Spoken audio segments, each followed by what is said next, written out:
I'd like to welcome everyone to the 8th edition of our Big Questions in Land Management webinar. My name is Kyle Walker, and I'm the Director of Land Management here at Peoples Company. Today, we have 4 industry-leading experts who will be discussing topics relevant to the Land Management Division. First up, we have Ed Ussett from the University of Minnesota. He'll be discussing grain marketing. Next, Trey Hill, highlighting family farming and environmental stewardship. Next is Bushel CEO Jake Jornstad will be presenting on the latest trends in digital payments for ag. And finally, Dr. Keith Coble will give an update on the Farm Bill. This is a live webinar, so hopefully everything runs smoothly. We have a lot to cover this afternoon. If you have any questions, please type them in the comment section below, and each presenter will try and address them as they are received. Quickly, I thought I'd give a brief overview on Peoples Company for those who are not familiar. Peoples Company has a national footprint with offices in all the major U.S. ag markets. Our offices are located in Washington, California, Oklahoma, Arkansas, Tennessee, Louisiana, Michigan, Nebraska. We have 4 in Iowa, and we have a new office in Urbana, Illinois, and we're in the process of establishing a corporate office in Wisconsin. We're licensed to transact in nearly 30 states across the country, and my management team is actively managing and or consulting in 24 of those states.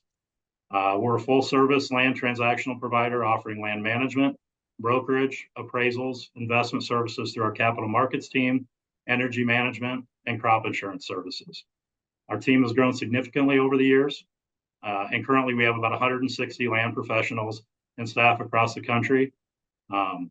Visit peoplescompany.com or reach out to me if you have additional questions regarding land values, sales, or management opportunities. This year has been a bit of a roller coaster. I think everybody understands that with diminished commodity prices and compressed revenue and profit margins across the country. In my neck of the woods, I'm expecting record corn yields, but yields need to be good to cover production costs and overhead. I'm hoping everyone walks away from this webinar with a positive outlook for the coming months, or at least useful information to make the tough decisions as needed. With that, I'm going to turn it over to our first presenter, Ed Ussett, who serves as a grain marketing economist at the University of Minnesota. Ed manages the Commodity Challenge, an online marketing education game that uses real-time cash and futures data.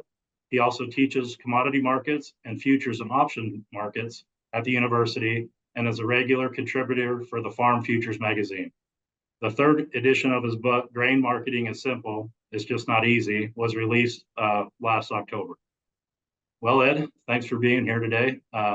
You should be ready to present whenever you're ready to go. Okay.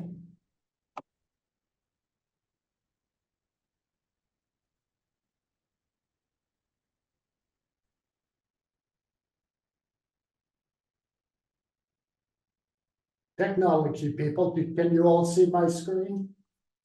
Kyle, thank you for the introduction. My name is Edward Ussett. I'm a grain market economist at the University of Minnesota. I teach a couple classes here, and I thought I'd just take a few minutes and cover some big topics going on in the world today, in the world of grains.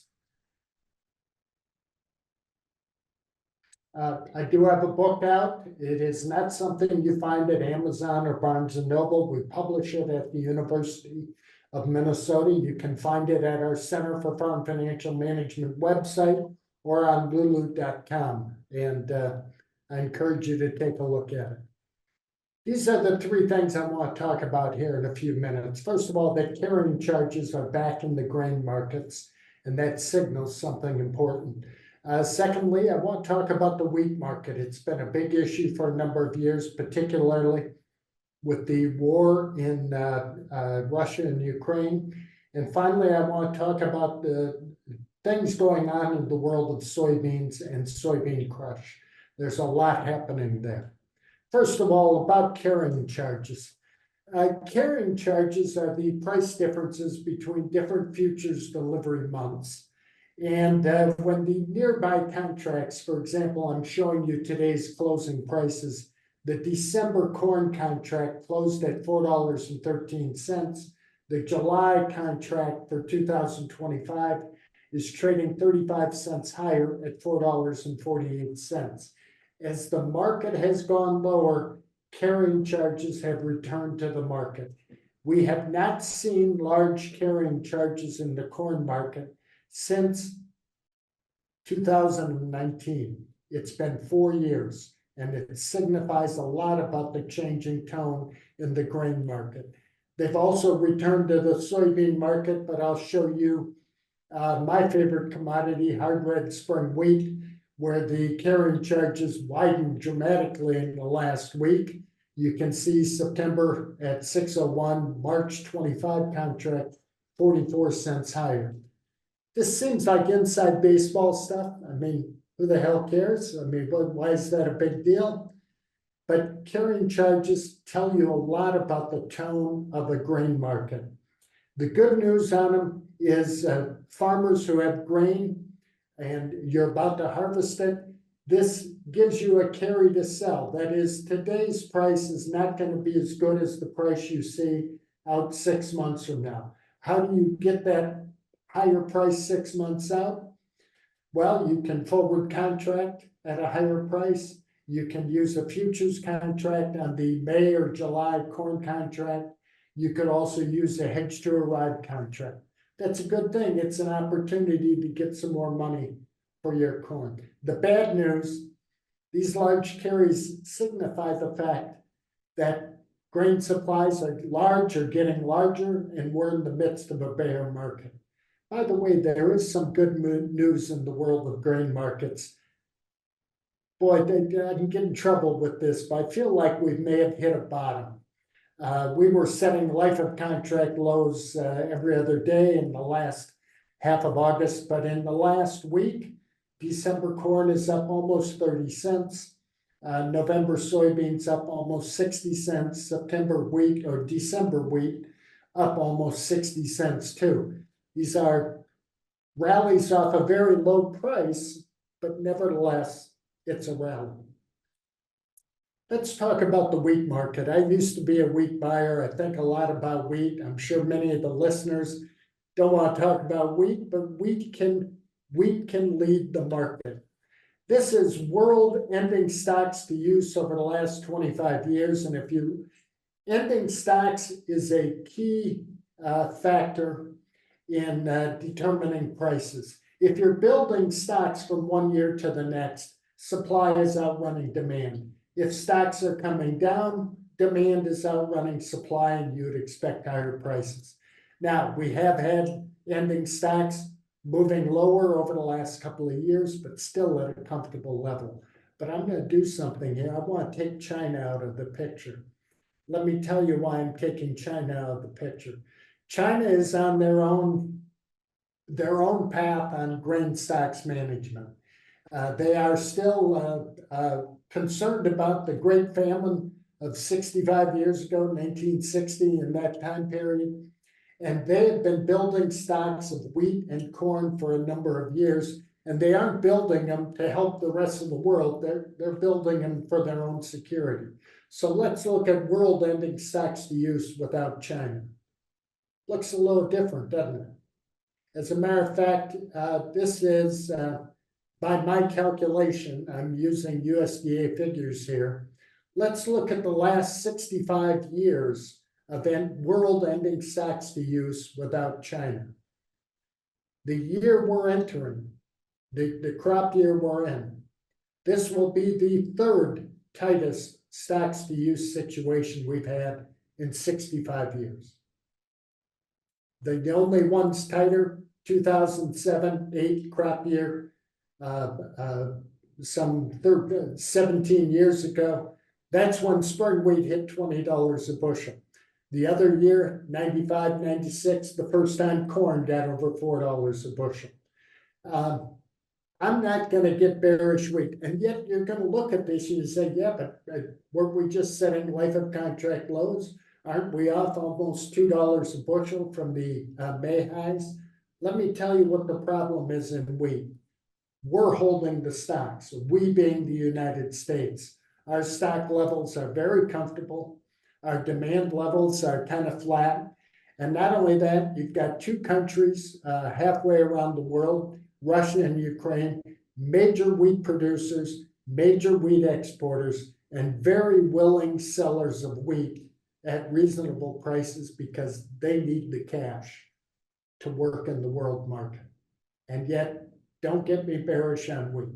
I'm not going to go there, and keep that in mind as you look in the year ahead.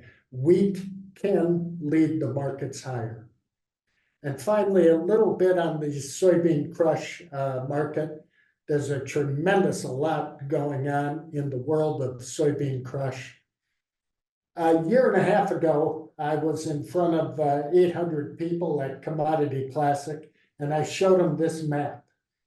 And it showed that there were 17 announced expansions, either new, brand new greenfield building of soybean crush capacity. Crushing soybeans, by the way, I think we all know, taking soybeans, turning it into soybean meal and soybean oil. There were 17 announced expansions that I added it up would add 600 million bushels per year of annual crush capacity up and running by 2026. This was a year and a half ago. This year, here's an update where we are today. 6 of those plants are now up and running. 4 more will be up and running by the end of this year. And another 4 or 5 will be up and running in the next 2 years. This is an incredible expansion of soybean crush. And you know what's driving this. This is the anticipated demand for renewable diesel and the need for the soybean oil. That's what's driving it. A year and a half ago, I was getting, if you will, kind of wildly bullish about the soybean market based on this. But I think the industry is getting ahead of itself because this renewable diesel market, it's not growing as fast. It's growing very fast. Okay, we've got the demand for renewable diesel based on state and federal incentives and mandates growing very fast. Unfortunately, our ability to produce it and to refine it is growing even faster. What's driving this expansion in soy crush? This is a 34-year look at soybean crush margins. Now, this is based on one day. I look at October 1st of every year, and I look at the crush margin implied by the November soybean contract, December soy meal, and December soy oil. There it was roughly 60 cents a bushel for over 2 decades. And over the last 8 years, it's double that. And when you have higher margins in an industry, it expands. But we got things going on here. This is just recently, an independent refinery has temporarily idled a couple of biodiesel plants. They're not huge plants. This does not signal the end of anything, but we're getting ahead. We're getting out over our skis, as they say in the sporting world. And I want you to keep an eye on this. All these plants are opening up, and I don't know if they have the business to support them, at least short term. I'm going to suggest to everyone listening, you pay attention to what Dr. Scott Irwin of the University of Illinois is talking about here, because Scott is nasty enough to add up the supply and demand aspects of this to see how far we are getting ahead of ourselves. I do teach 2 courses at the university, and if for some reason you had an interest in taking them, they are available remotely. Just send me an email if you're interested, and I'll help you figure out how you can take my course. But of course, you may not want to after you see some of the comments from my students. These are the things I've talked about. Carrying charges are back. That's an opportunity to get a better price for grain a few months out. However, it's a sure sign that the bear market has returned. I am not bearish wheat, despite the current situation. And the soybean crush, The expansion of that industry is getting ahead of the demand. The People's Company might ask for some feedback. I thought I'd give you some feedback from a few of my students over the last decade. These are not the complimentary ones. The complimentary ones are boring. These are more fun. One student told me that the instructor was rather scatterbrained and confused about the content. 2 years ago, you didn't find these. They're real, people. I don't make them up. I found the material painfully boring. Now, some of the, maybe Trey and Dr. Coble and Jake, they might be boring, but only I own the moniker painfully boring. And just last year, someone told me that the lectures were brutally dull. So be generous and thoughtful in your use of adjectives when giving People's Company feedback. Kyle, thank you for inviting me to be a part of this today. And I'll look and see if there are any questions. Thank you. That was great. Really enjoyed the last few slides there. You had me fired up when you were talking about prices and maybe hitting rock bottom, and went through wheat, and then we got into the soybeans, and now I don't know what to think. But I think that's kind of the same position everybody's in with these markets. It does look like there are a couple questions for you down in the Q&A. Anyway, appreciate your time. It's nice to have your insights on the market, and thanks for joining us. Next, we're going to turn it over to Trey Hill. So Trey is the owner and manager of Harborview Farms, based out of Rock Hall, Maryland. Trey is a fourth-generation grain farmer, and he and his family produce corn, wheat, and soybeans for the Mid-Atlantic region.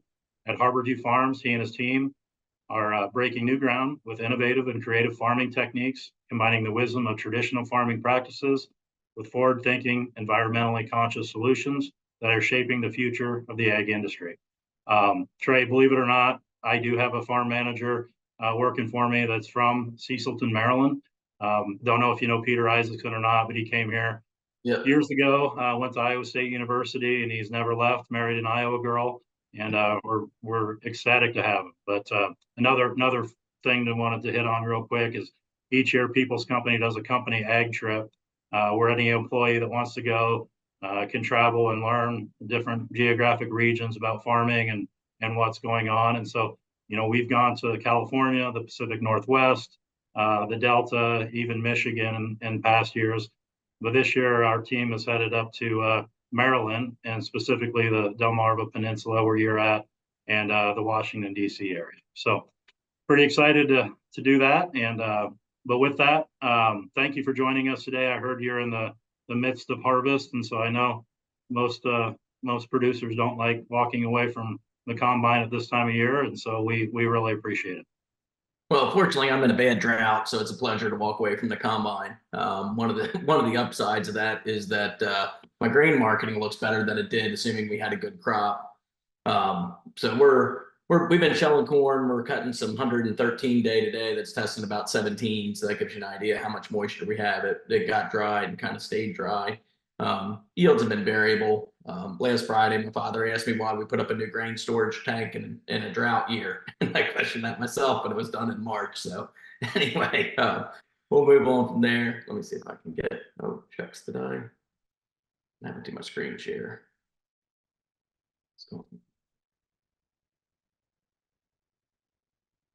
There we go. So that's my farm. So hopefully everybody can see everything. If you want to talk about sustainability and kind of how I got where I am, I think this picture tells the story, right? I'm a fourth generation farm. Dad kind of was the first full-time farmer, and you can see we've scaled it up. We're farming over 10,000 acres here in Maryland, and the water in the background is the Chesapeake Bay. So everyone's heard of it. So we have a lot of social pressure. A lot of my landlords and different things have kind of pushed us towards being more sustainable, or pushed me to be more sustainable.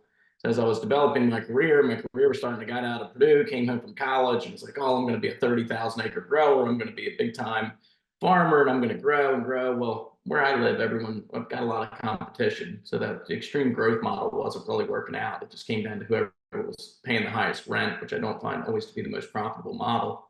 And I figured, how can I start to differentiate? How can I also get leaner and more financially at the same time?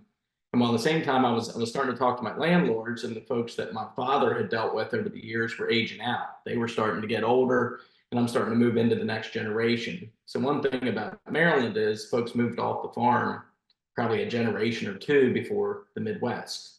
You know, usually I'm not dealing with someone whose grandfather farmed. I'm dealing with someone who maybe farmed 5, 6 generations ago. So it's completely forgotten.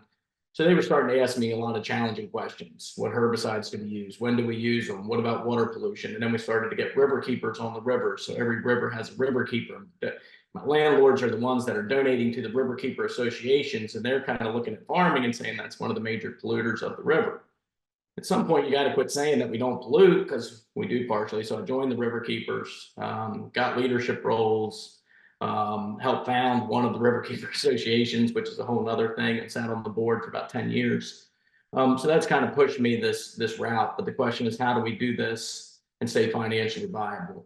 So as we look at sustainability, if you Google the definition, it's pretty simple. It's the ability to be maintained at a certain rate or level, which is kind of a crappy word, right? Because we're never maintaining anything in agriculture, right? Agriculture is constantly progressing forward, and it's a lot more of a verb than an adjective to describe a farm, in my opinion. So what I want to do is constantly improve. And one thing I learned in the whole field of sustainability and improving soil health, improving soils, improving our land, and improving our financial viability is that the finish line is always moving, right? It's always getting farther ahead of you. So you might think you're done your marathon and you hit mile 26.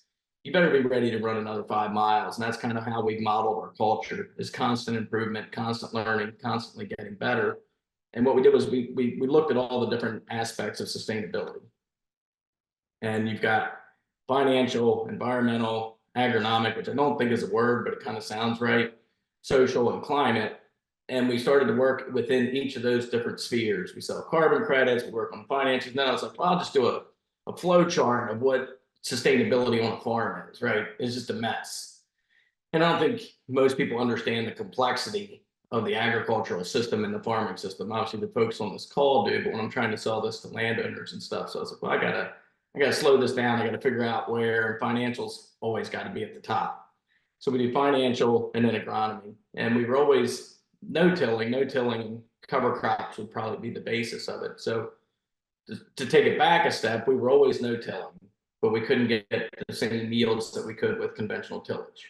So we would always till every couple of years or every other year, break up that compaction. And then once we started cover cropping, we get paid to cover crop. We started to learn that if we planted the fields green, we could start to get yields on parity with our conventional tillage if done right under certain circumstances. So we had to learn all of those systems and look at our farm much differently in order to get from this to this, right? So it's a big switch.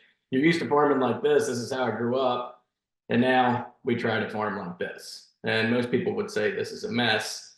But the question is, can I get, with the savings that we save from not having tillage, not having the labor, being able to work more days, you know, one of our big challenges are labor, steel. And then in addition, it's nutrient and nutrient uptake. How do we get less? How do we work more days with less overtime? All of these things become a factor. How do we make better quality of life for employees?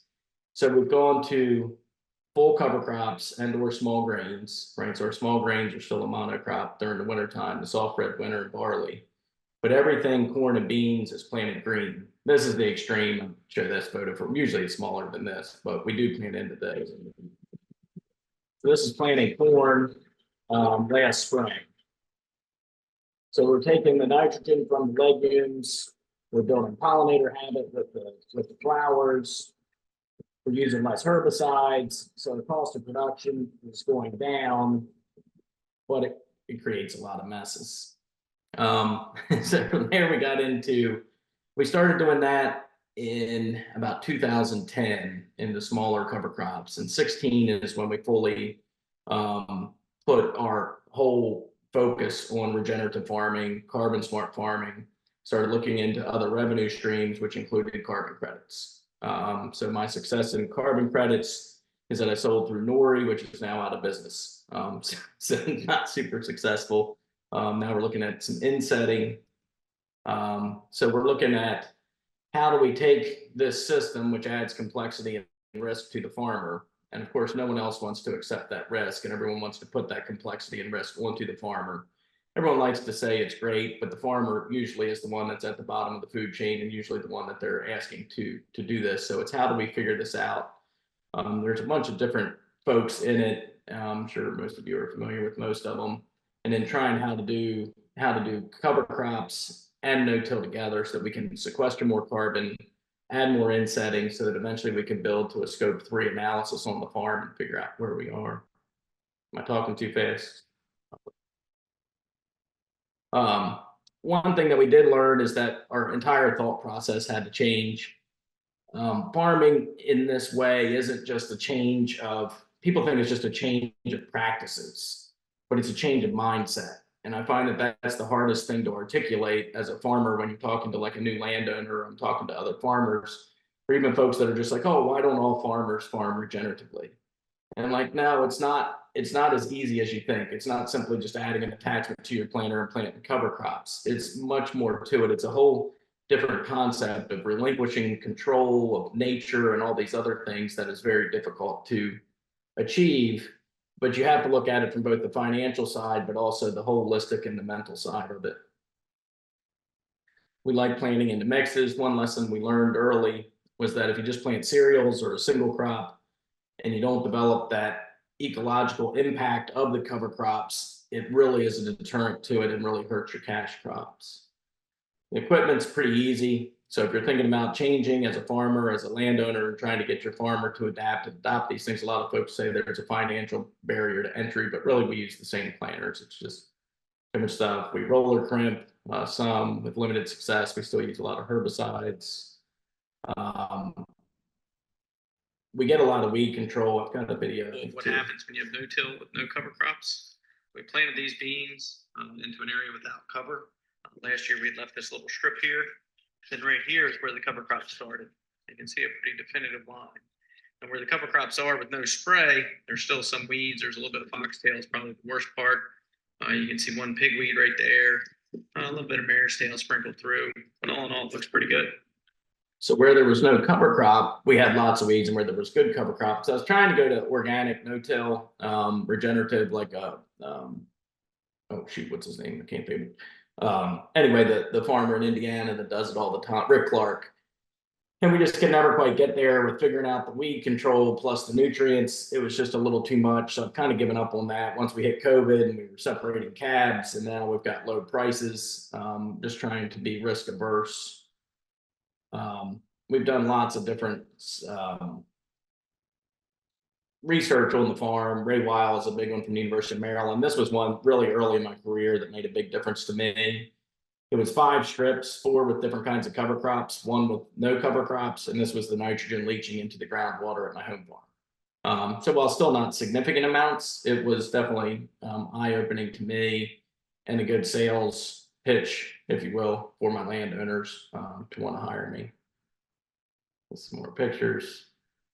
We've had to change the way we manage nutrients quite a bit. This has been the biggest mess of it all. As you get into regen practices and trying to figure out, as you pull those nutrients up from the wintertime in your cover crops, when they get, how much they get pulled up and what they do with those nutrients. It's a good thing you're putting it in the bank, but trying to figure it out.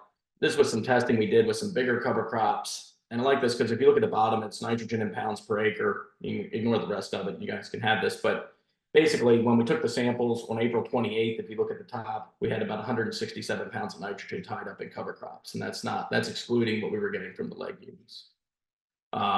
This is the nitrogen in pounds per acre as the cover crop got taller. It's kind of a basic thing. But as the cover crops get up into that 20 to 30 inch range, you're really talking about significant impacts.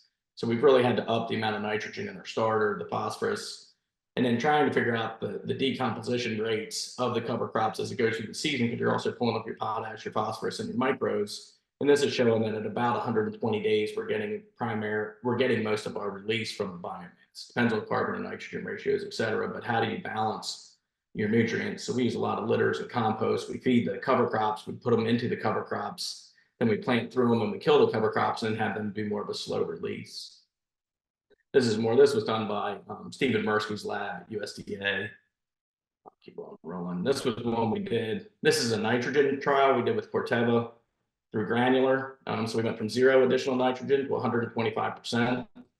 Pretty basic. You can see where we had 0 nitrogen. That's a picture of the plot. But what we did learn in this picture is that at 50% rates under extreme cover crops, we were still hitting the same yield goals. The dots are the actual yield. The line is the predicted yield, had we not had cover crops. So trying to, this year with $4 corn, it's really good. Looking into next year, we're really going to start to utilize this data a lot more than we have been. We've been just putting on regular rates of nitrogen and just figuring, well, it's insurance and we're doing good. Whereas now I'm like, okay, $4 corn, 41-cent nitrogen. We really need to start thinking about these things and utilizing them, whether it's biologicals, just straight nitrogen reductions, et cetera. And then if you get into the abstract part of it all, I don't think we really know much about soil. And I'll skip this one. Looks like we're getting low on time. Or I'll go with this one. This one's kind of neat because you can see the ecological diversity of the field. You can see the birds, the bees. I think there's going to be other revenue streams based on this, because I think that in time we'll have either insetting combined with ecological diversity, combined with improved water quality, improved well quality. So I think as we can start to get new revenue streams, so if you could get, $60 for your cover crops, an additional $20 for your carbon credit, and then maybe another 50 or 60 cent premium on your crop, you're starting to talk about $100 an acre, which I think then farmers will really start to take notice. And I think the $20 2 years ago really wasn't anything, whereas $20 today there is. This is just a kind of our mantra of my family. I took this picture of my kids at the Berlin Mall a few years ago. It just says many small people who in many small places do many small things can alter the face of the world. And I think that just kind of sums up agriculture and farming as a whole, that we all have a huge ecological economic impact on the world as growers, as landowners. And to me, that's what makes it fun. That's it. So I said a lot of words really quick. And Well, thank you, Trey. Really appreciate, your forward thinking and insights on your operation. Even here at People's Company, in my career with the company, there's been a lot of private groups that have wanted to put money in these regenerative type practices. Like you said, 15, 20 bucks an acre really doesn't push the needle, but we're really starting to see a lot of private groups, programs that are out there now that actually have some real significance. The entrance or the entry to these programs is not what it used to be, and you can get some real money tied up from these private groups for doing things just as simple as like conservation tillage or cover crops. So more to come on that, but it's pretty exciting world to be in right now. And thanks for presenting. Up next, we have Jake Jornstad. He's the CEO of Bushel, an independently owned and operated software company headquartered in Fargo, North Dakota. Bushel is focused on bringing innovative software programs and products to the agriculture value chain.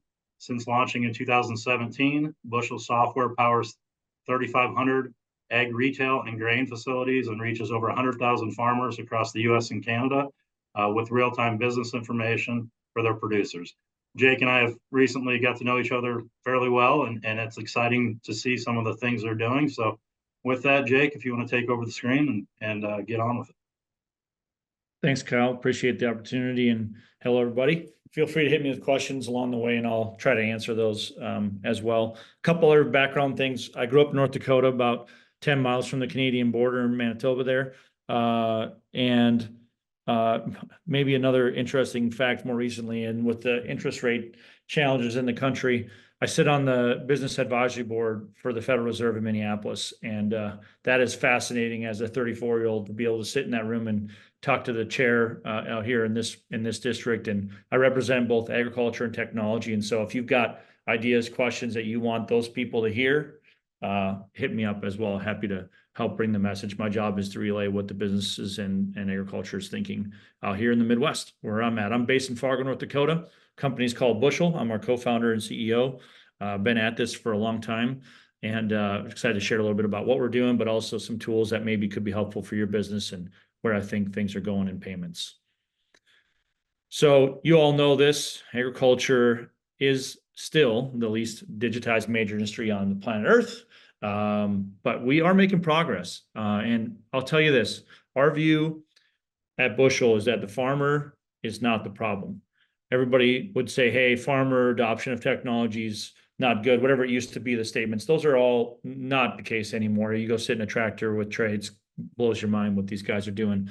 But the middle of the supply chain, the customers of Bushel, the grain elevators, the co-ops, the Mount Airs that Trey sells into, those folks are a bit further behind than most places you've ever seen. And I'll tell you a little bit in a little bit later why. And so we're trying to help those folks. Right now, this industry's got pressure to do more with less. As you all know, you heard the economic outlook that we've got. But one thing just to remember, in the middle of the supply chain, those co-ops, those retailers, elevators, processors, there's constant labor shortage because these are in communities that are just hard to recruit into. And so that's a massive problem. Technology can help there. While we've got volatility, maybe not as much as we need right now for the margins of trading. Margins have always been tough and a lot of competition around the world. So you all know these problems that our customers are dealing with. At Bushel, we have over almost 250 companies today who represent our customer base of 3,600 facilities, US and Canada, that are running a Bushel powered tool. What we do is we help them reach their farm customer or the commercial partners that they work with to basically have a customer portal. Think about it like your banking portal, but for your local elevator. You can see all the deliveries you're making, your contracts, your settlements, all that detail. You can run a proof of yield, all self-service, all online, making it easy, even sell your grain. We've got 100,000 farms that use our tool monthly across the US and Canada, 100,000 farm users. Something north of 40% adoption across all those customers. So when people say, oh, farmers aren't ready to use these tools, well, for starters, if it's free to them, it's a good start. Two, helps them self-serve the business and know where they're at all times. You're going to get good adoption. We've been doing that well at Bushel. We work with just about every system that's out there that these ag companies run, these agribusinesses. And I'll tell you a brief story. We had a customer who told me one time that their farmers aren't ready for e-sign. And I said, well, what have you tried so far? And they said, well, we don't offer e-sign. I said, well, how do you know your farmers aren't interested in using e-sign? Turns out if you just put an electronic contract in front of somebody, they're going to sign it 90% of the time versus paper contracts, which are sub 50% follow through a lot of times. So just we're still fighting the good fight of just moving people forward right now. And again, 1 in 3 of the grain offers on our system are coming through from the farmer self-initiating at home, or when they finally have time to think about grain marketing, they can go make that decision through the tool. And so what we think is coming next is digital payment adoption. I'll talk to you a little bit about that. We got a whole lot of customers, a lot of them that you'd recognize if you're in the space. And what we believe at Bushel is that farmers on today kind of still deal with a lot of these problems on the left. You all heard it from Trey and others. How are they making these transitions? We think an empowered farmer is able to self-serve a lot of these tools. They've got the data they need to make good decisions. Their information is digital, whether it's a contract or an invoice, so they don't have to go and dig through paperwork. And everything else beyond that's automated. In the end, they get convenience through what we all do today in Venmo or whatever tools you might use for payments elsewhere. That needs to happen in agriculture as well. So Bushel, we've been serving this broader space. We work our first few tools in market were the customer portal, offer management on the grain side, and a commercial portal that makes it easy for these companies to do business with the co-op or whoever it may be, whether that's making a purchase on an invoice, paying for an invoice, fertilizer, or selling your grain. Then we worked through and acquired a company called Farm Logs in 2021. Today it's called Bushel Farm. We'll talk to you a little bit about that later, but something like $50 million have been invested into that platform. It's pretty incredible for the farmer, specifically that tool is. And then lastly, we've been working on a payments platform called Bushel Wallet.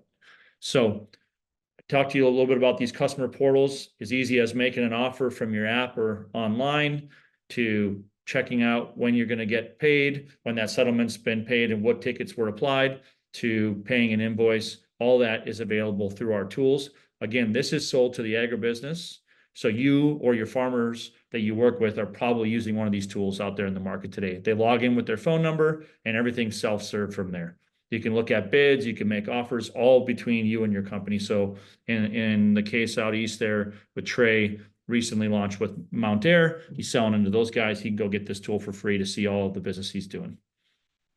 We also build a CRM for these companies so they can integrate with their ERP system and then keep track of those conversations they're having with their farms. And of course, go and look up all the details they need. The craziest story is that we went from a customer signing to turning on their CRM tool in 15 minutes, and they're using this tool like literally 15 minutes, probably a world record in launching a CRM for somebody. So we make it super easy to get moving with these tools. And that brings us to payments in agriculture. So I imagine Trey can relate here, but I imagine most of his payments today are coming paper check. And if they're not, he's like one of the few 10% of folks who are enrolled in some sort of ACH program, and he doesn't happen to have a lien against any of his operation. So he can take an electronic payment. Right now, U.S. grain industry is paying farmers $500 billion for these products. 70% of those payments are in paper check. It's just how it is. By the way, the post office says to stop sending checks in the mail. There's too much fraud, but we're not listening very well in agriculture. We continue on our merry way doing that because people like to hold it up in the light and say, hey, look at this check I got. That's great, but it's now 2024 and we've got to move forward. Transaction volume and digital payments everywhere else but ag is massively increasing. And we did some surveys with our customers and their farmers. And again, 70% are via paper check. Some people do, 40% of our customers do get payments via ACH once in a while, which makes some sense. But 18 to 40-year-olds prefer a digital payment of some sort, 61 and older, maybe that paper check's the way they're fine finishing out their career with.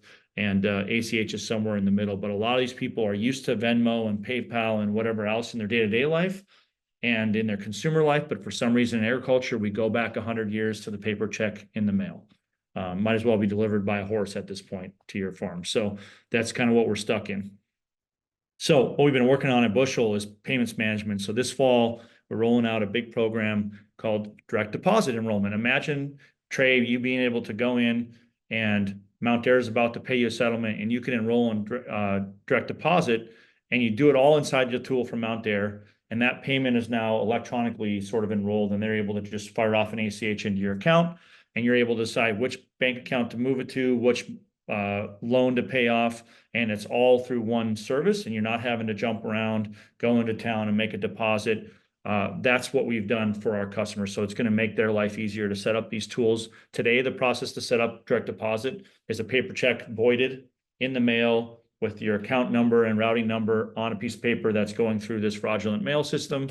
And that's the best we can do. And so we do it all online, all secure, and it gets done on the fly. And it basically takes the farmer a few minutes to set up. And we call it the wallet tool. We could talk sometime if you're interested in what we're doing here, but think about it like really like a PayPal or Venmo for agriculture. Not only can you receive and pay, but you can search.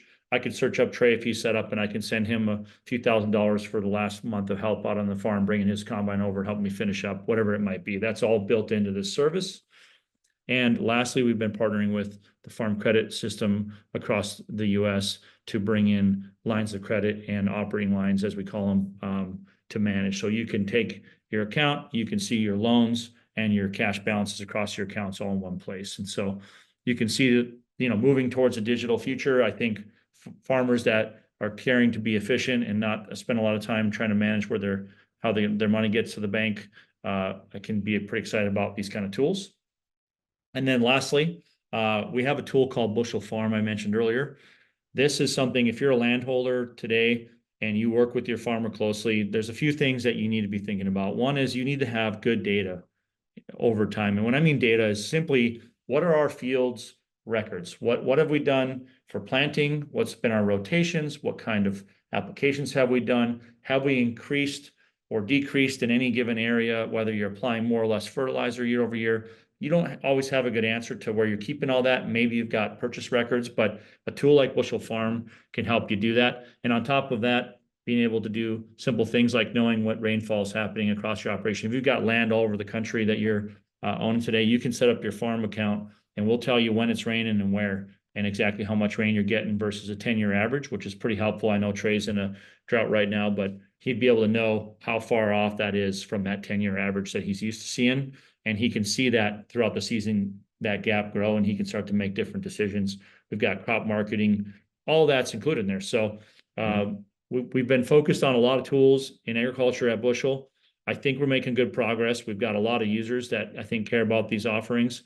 And so if you're interested, we'd love to see if we could help. But I think you heard here from these last few folks, it's a tough time, but also there's still a ton of opportunity in agriculture. So excited to be part of that with you all and try to help, whether it's your farmer or your operation directly. So shoot us a note. I'll leave my email here. And if you want to follow my political opinions on X, you can go there, Jake from Fargo. So Kyle, over to you. Thanks, Jake. You know, the ag software industry certainly has been changing fast over these last few years. And it's just nice to see groups like yours making life easier for everyone. It's just a matter of time, in my opinion, before more growers start adopting to the various items you highlighted in your presentation today. So with that, we'll turn it over to our last speaker, who's Dr. Keith Coble, who will be updating the Farm Bill, or updating us on the Farm Bill. Dr. Keith Coble serves as Vice President and Division of Agriculture, Forestry, and Vet Medicine at Mississippi State University. Dr. Coble has published numerous scientific journal articles and scientific conference papers addressing risk management, farm policy, insurance, and ag data analytics. Are you ready, Dr. Coble? Yeah. Can you hear me? You bet. All right. Thank you. Well, I've got 3 slides and no charts, which as an economist, that's a record for me. A lot of this background I'm going to talk about is stuff that you already know. The Farm Bill has been extended once already, and I think it is going to have to be extended again. I think that the hope that was there in the spring that we might get this done this year has all evaporated, other than the most of the hopeful. And I guess I was always dubious because this was an even numbered year. And it means that there's an election coming up and that there is just not enough days on the calendar of the Senate and the House to actually get very many things moved. One thing that I will mention as I kind of watched this process this time around, in 2013 and 2014, I took a sabbatical and went and worked for the Senate Ag Committee, and I have sympathy for those folks that are trying to get it done now. I think where we're at today is we're now in election mode, and everybody is sitting and waiting to see what happens with who controls the Senate, who controls the House, and who wins the presidency. There are various prediction models and forecast groups and surveyors out there. I think in the Senate in particular, there is hope among the Republicans that they can gain control. That's largely based on the fact that they have fewer seats exposed than the Democrats do.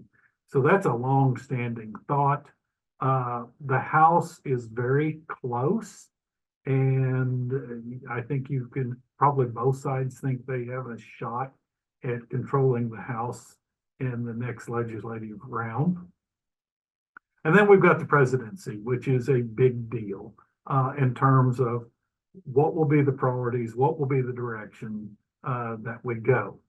There's been talk of a lame duck session that we might be, after we get through the election, then in the lame duck, we might be able to get some things done on a farm bill. I am dubious of that because we're not that close to putting it together. We don't have a bill in the committee in the Senate. We don't have a bill across the floor in the House. I just think that's a bridge too far at the moment. What is more likely, and I hear increasing conversations about, we're going to have to do an extension. This morning I was reading about a year extension. I think that's probably the most likely scenario. We'll get past the election. We'll know who is in control. I think you're going to be able to know who the players are. If you have a switching of control of either the House or Senate, you're going to see the minority move into the majority, and they're going to have different priorities they're going to want to put their mark on the bill going forward. So I think we're likely to be looking at an extension in the next few months. The other thing that I will note is that I've been going to meetings here in the South. We've already got a lot of harvesting done.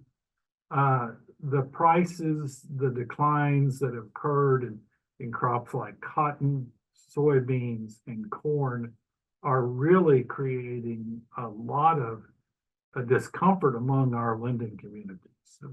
We're sitting here today not seeing a lot of financial opportunities in crop agriculture next year. We've done some analysis here, and I'll talk more about that in a moment, that it's just going to be pretty challenging. And so I think there is some desire, I don't know if it'll happen, that there would be some kind of ad hoc payments to get people through until a farm bill gets done. We'll see if anything comes of that. Next slide, please. Let's talk about what's the same. So I sat down and preparing for this presentation. I thought about, well, what's the same as it was in 2013 when I was up there on the Hill trying to get a farm bill done? Well, number one is crop insurance is still the darling of the farm policy on the ag side. I think it probably, if anything, in a stronger position today, because in the last decade, we have seen increasing adoption of livestock insurance products. So I used to hear that, wait, livestock farmers get nothing out of the crop insurance program. This is, this is the backbone of farm policy, and there's nothing in there for us. Well, the adoption rate of livestock insurance products have really, really jumped. And so that only does one thing, and that puts insurance in a stronger position than it has been. And I'm old enough to remember when crop insurance legislation was what the ag committees did when they weren't doing farm bills. Well, last Crop Insurance Act of 2000, I actually testified in hearings leading up to that. And then we started morphing crop insurance and Title 11 into this bigger picture risk management for farmers. Now, another thing that I will say to you is that we still have the same regional Title I debate that we had in 2013. The Southern region likes price programs. The Midwest likes revenue programs. There is a very logical reason why that is. That in the Midwest, why are prices dropping on corn and beans is because we're having record yields and we're going to have record crops. That there is an offset to the prices and yields in the Corn Belt that does not exist in these other regions, does not exist in a lot of other crops. So bottom line is this battle line that I've watched for years is really kind of a logical disagreement. But what I'm seeing right now is that the real pain in the ag sector that I'm hearing about is about prices and inflation. I went to a meeting with a group of bankers the other day, and I made the comment when it's over, I didn't know that I could go to a meeting with a group of bankers like this and not hear interest rates discussed. But it was inflation, and it was in input costs, and it was declining output prices. And we've done some analysis here at Mississippi State that basically looks forward into the future, and with the reference price changes that have been proposed in the House Ag Committee, we're still looking at a pretty grim picture for next year's lending. Finally, let's talk about the farm programs and the nutrition title. That debate has really focused on one issue, the Thrifty Food Plan. And that is what that's all about, is whether we're going to do inflation adjustments to SNAP benefits. It's expensive. Other things are too. But there is in the House Ag Committee talk of trying to control the growth in increases in SNAP benefit because of inflation. And that's going to be a difficult task for Democrats and Republicans to find a middle ground on that. And I haven't heard the middle ground on the Thrifty Food Plan. And until it exists, I don't think we get a farm bill. Next slide, please. What's new compared to when I was on the Hill in 2013 and 14? Well, there's increasing partnership, and there are thin majorities, and likely after the election, there will still be thin majorities. We just heard a presentation about climate smart programs, regenerative agriculture. I thought that was quite interesting. I enjoyed it. We're gonna continue to talk about those issues, and let me add a caveat in a policy presentation. These programs are going to be driven somewhat by policy, but they're also being driven somewhat because retailers are trying to accommodate the market, younger buyers, and less this is going to be about a policy process. It's going to be more and more about what do the retailers perceive their customers want. And that's going to force change down our supply chains that we had not thought about. This is an oversimplification that I will mention next in terms of you know, who's the bad guy. If you listen to our two presidential candidates, with Donald Trump, we hear a lot about China and imposing tariffs on them. Of course, that was done in his previous administration. When you hear Vice President Harris speaking, she's talking about regulating food industries and eliminating price gouging.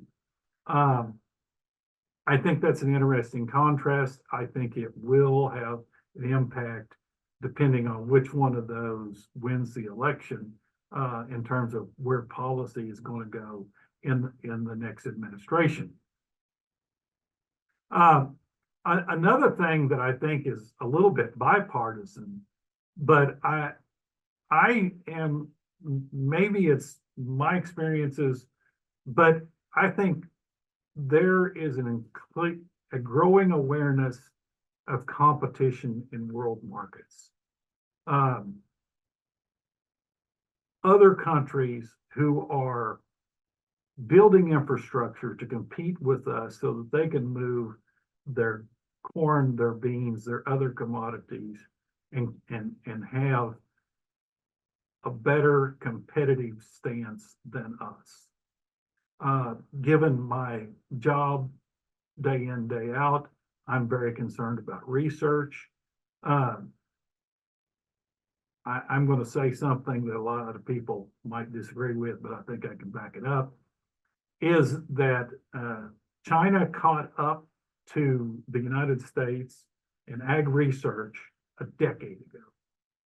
They are now spending twice as much as we are. They are now producing twice as much ag research as we are in terms of, and I think our leadership in ag research and technology are slipping away.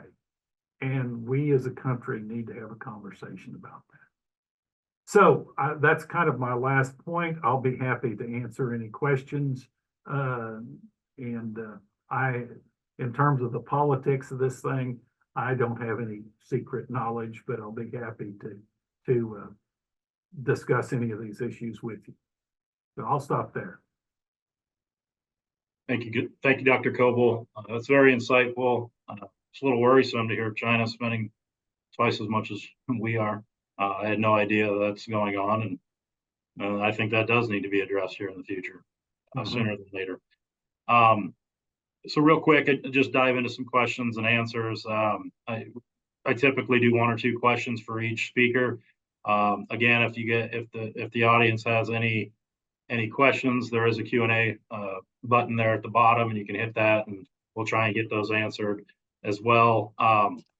First of all, I'm going to go back to you, Dr. Coble. Who do you see as a possible candidate for the Secretary of Ag if Trump is elected this November? Well, so I think there's a couple of names. One person that I see out and about a lot is Kip Tom from Indiana. I think he is very visible. I have heard suggestions of some Southern legislators, but I don't know how much of that to believe. On the Democratic side, to be honest with you, I think some of the North Central region politicians, either a governor or a member of the Senate or House, may be at the top of the list. I think Vice President Harris will also get pushed to. There will be voices in the room saying, don't go with traditional ag. And there are members of like the Senate Ag Committee which will push for kind of an out of the box candidate. So that's a pretty uninformed answer to your question. I actually, yeah.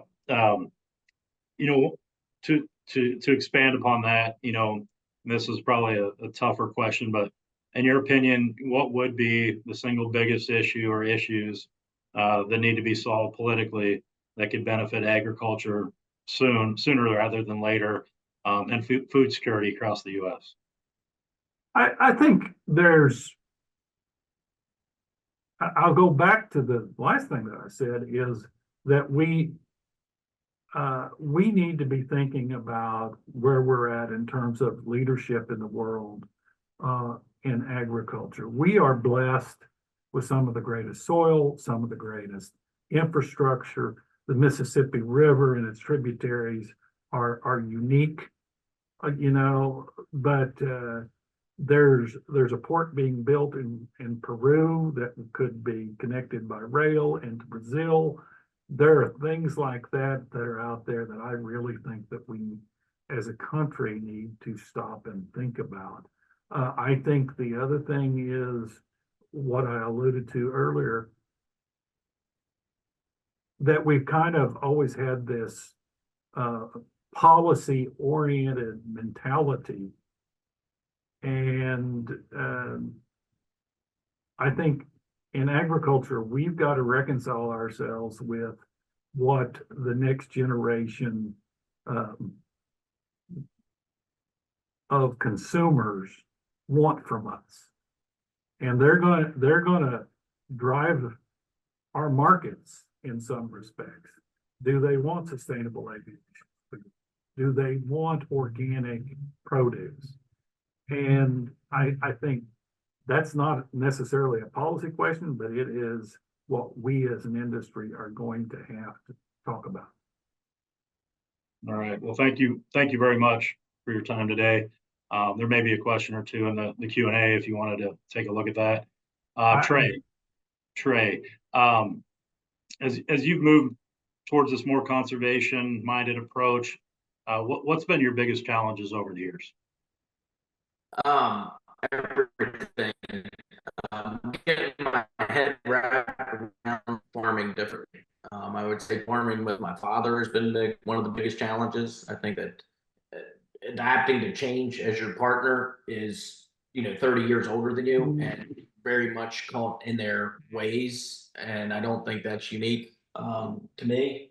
So as we started to really get more green, and then you get into weird political conversations, even though it shouldn't be political. I would say that's probably been the biggest drawback, and getting my team on board. I mean, the guys that and ladies that work with me on our team, I really had to get the entire culture built around it, because if everybody's not on the same pathway and wanting to do the same thing and agreeing that this is the way to do it to surmount the challenges that planting green when the planter stops up, or when you can't plant one day because it's too damp, or you've got purple top turnips that you can't plant. These different challenges come up.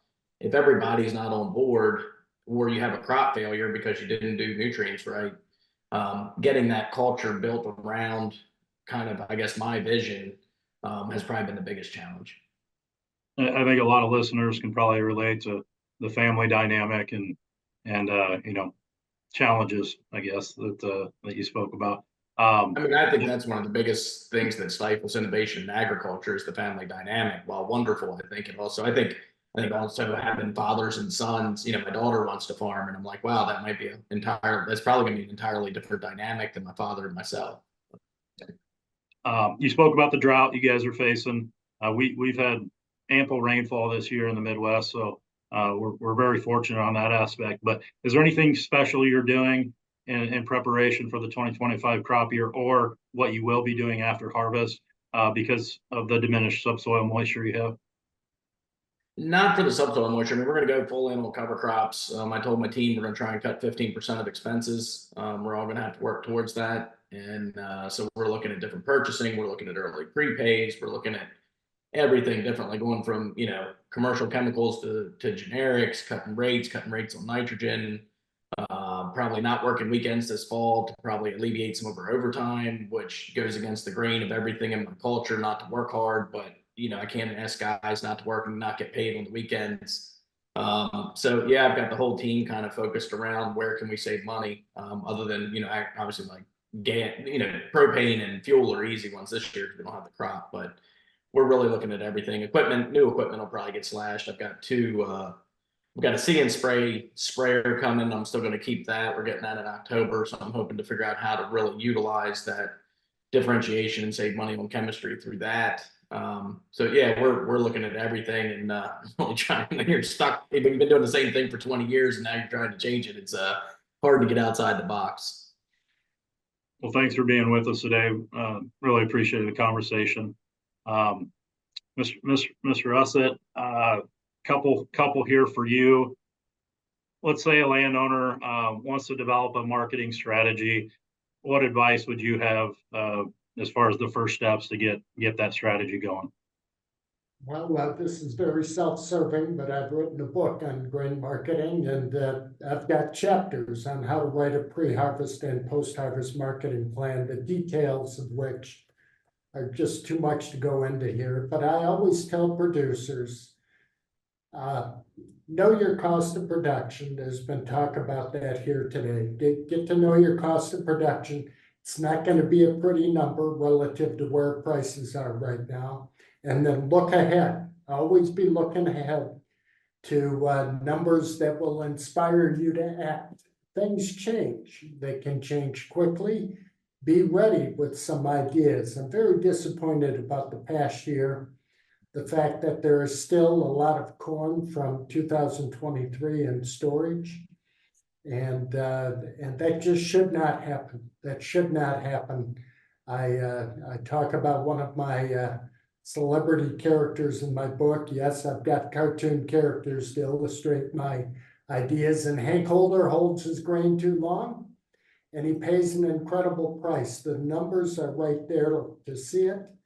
And I swear if the listeners here would take a look at it, they would not hold grain beyond the end of June in any year, even though sometimes it works. But know your cost of production and look and plan ahead. Okay, and any potential bright spots, either domestically or internationally, that you see increasing demand in the coming months? Ethanol, weather, Ukraine, Russia, anything out there that would give everybody a little bit of No, cause? Ukraine and Russia, they got a war going on, and there's always this possibility of something running off the rails there, but we've almost gotten, unfortunately, comfortable with what things are going on around there. And they have been able to keep the poorer countries in Africa and Southeast Asia supplied with wheat. But I talked about the wheat, there just isn't that much around. It wouldn't take much to tip the balance there. The demand side of our equation here in the US is pretty good, but it's up to expectations, but there's nothing sexy or extraordinary going on. That's where I get back to this soybean issue. And maybe some of these new areas, sustainable aviation fuel, the ethanol industry is looking at that. Increased mandates or tax policy that spurs greater use of renewable diesel. These are all things that are wonderful to talk about, but they're not there right now. All right. Well, thank you so much for joining us today. It was really insightful. Jake, last couple questions for you, and then we'll close her down. But you talked about your CRM tool, and will that customer relationship management tool, or that software that you guys have, will that integrate with other software CRM tools that are out there like Salesforce, or will that be a completely separate model? Yeah. So we built our version of the CRM tool because many of these players that we work with, the average co-op or the mid-market player doesn't make sense to do a multi-million-dollar 5-year agreement with Salesforce to track notes and calls on the grain business, let alone the fact that Salesforce has no idea how to describe the grain market or what a fertilizer application looks like. And so we went and did that for that kind of mid-market and smaller group. A lot of the majors are already investing in all those other tools. On the large scale, and the guys that are doing something like Salesforce already, we just come in and do the integration. So we can get these same data sets into those APIs, they call them, make it easy for that transition to happen. So one of our customers, ADM, is a good example. All of our tools feed into their Salesforce integration, for example. So totally doable. We gotta be in a position where we can help either direction for our customer. It's interesting. If you sit here and you're saying, hey, taking a look at your company from the outside in, who is your typical customer, or those that you feel like you add the most value to? Is that a farmer, landowner? What's that person look like? For the bushel farm tool, it's a lot of the operational farmer, whether they own their land or not, and they're operating the business. They're using it for what we talked earlier about, what's my break even, what's my cost of production. I can even get a P&L in that farm tool. I can see my crop marketing position. That's what that bushel farm tool is all about. What's cool about it is when it's a farmer and you're delivering on your own contracts across these companies, if they're on our network, if they're a bushel customer, those facilities, your cash position and your cash contracts auto-populate on that farm tool. So now you got less data entry. You're not keeping track of every single contract. So that's that core customer. And then the majority of bushels agribusiness customer looks like a co-op or a private ag business that's buying grain, and a lot of times also has some form of retail. They might be doing fertilizer, seed chemical, or full agronomy services as well as our customer. We started in the grain industry and we've expanded kind of into retail as well. Right. Well, that's interesting. Well, I really appreciate all you guys' time today. It was great, very informative. Great to hear from each and every one of you. I wanted to quickly mention our 18th annual Land Investment Expo, which will be held on Tuesday, January 14th at the Iowa Event Center in downtown Des Moines. We typically have somewhere between 1,000 to 1,200 people that attend that event. Past keynotes have been like Donald Trump, T. Boone Pickens, Martha Stewart. And this year we're going to have another great speaker lineup. So expect a full day of thought-provoking topics and information. And I was just informed Steve Eisman has recently committed to join the lineup this year, and he was in the movie The Big Short, and he was portrayed by by Steve Carell from the 2008 financial crisis. Other than that, thanks a lot again, guys. A copy of this video presentation will be available to everyone tomorrow on the People's Company website. And wish everyone a safe and successful harvest season. Thank you.